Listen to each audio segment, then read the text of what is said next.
Hey everybody, welcome back. Today we're going to talk about a brand new style by Raquel Welch for spring 2023.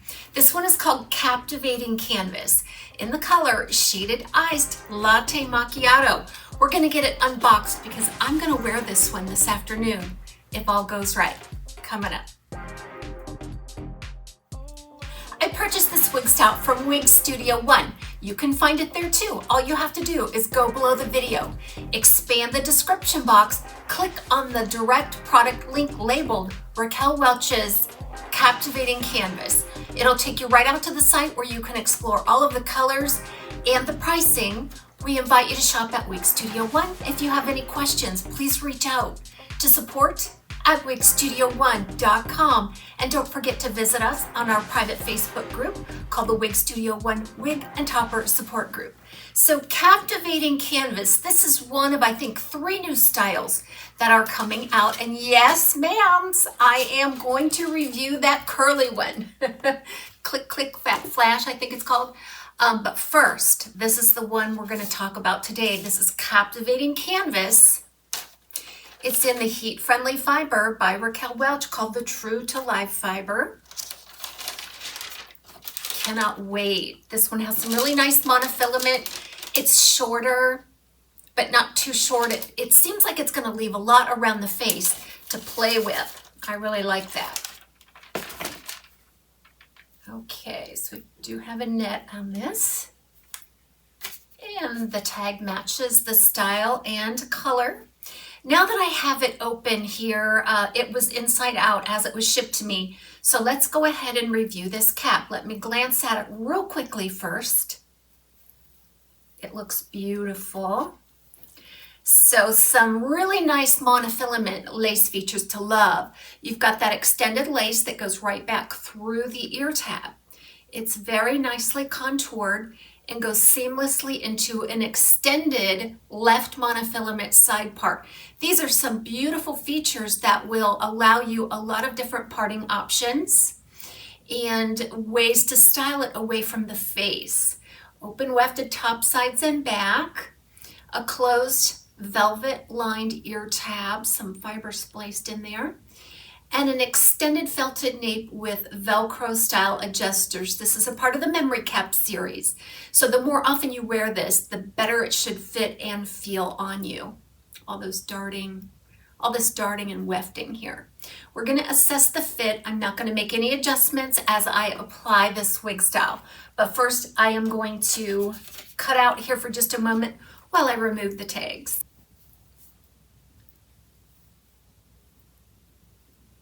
All right. Oh my gosh, is that cute? I did not make any adjustments to this cap, and it fits pretty darn well. In fact, it fits me so well with a petite average circumference that I don't think I'm going to have to make much of an adjustment at all. In fact, I'm not going to. I really don't have to do much at all, don't you think? Oh my goodness. Look at that sweeping fringe. All right, so it is a short, layered cut, like a grown-out pixie. The front piece is around 5 1/4. We've got about a 5 1/4 inch crown, right around a 2 1/2 inch nape here. Now the nape does seem pretty ample. It feels really light and airy on my head. It weighs about 2.6 ounces, but I am just struck by this style. Usually, a style of this length and with some fringe, you tend to get it to swoop into the face. This one sweeps away from the face, so it doesn't have that typical perpetual forward movement that we have to sort of beat back to keep it out of the face. This one is already done for you right out of the box, and I can't help but to sit here and just sweep back with my fingers to accentuate this beautiful sweeping side fringe there. Let's take a look at this lace front up close. Let me make an adjustment. So it does run temple to temple as we discussed, and it does extend back into the ear tab. Boy, is that going to be amazing to sweep away from the face and get all of those off of the face looks. We're going to explore that in the styling segment. so you won't want to miss.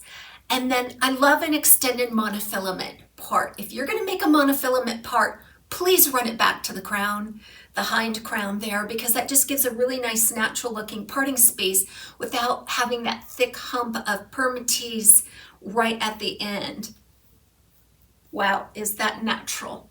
It's a very natural looking part there.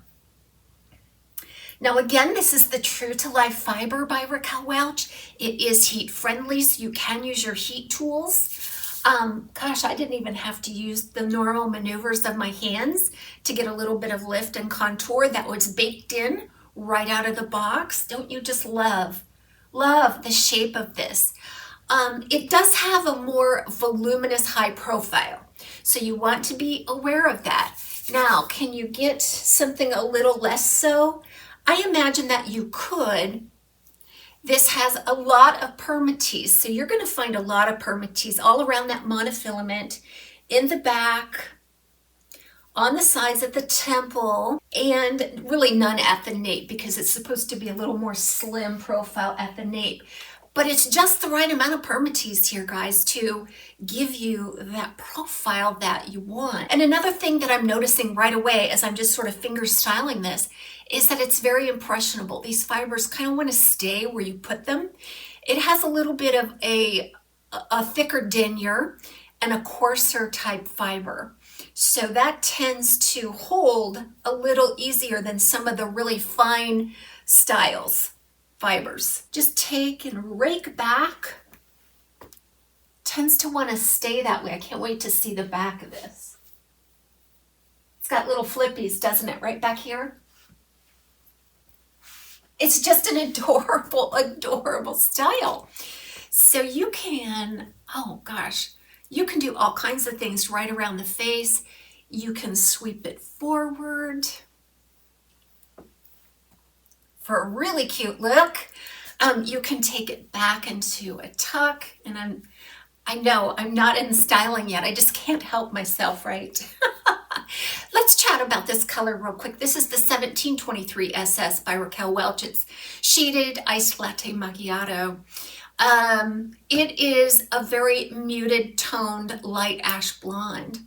And I say muted because I believe that it's more of a dusty powdery look, which I really enjoy this, but it isn't as bright and brilliant as, let's say, the Shaded Biscuit. It's a little bit cooler compared to the Shaded Biscuit. It almost looks to me like you've taken Shaded Biscuit and you've put a toner, like a violet toner all over. You're not getting any violet. It just makes it a very ash powdery tone all around.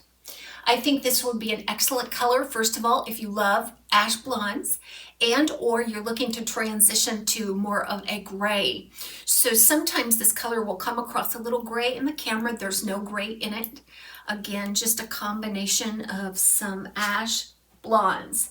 And then the medium brown root tends to blend in really well to this color.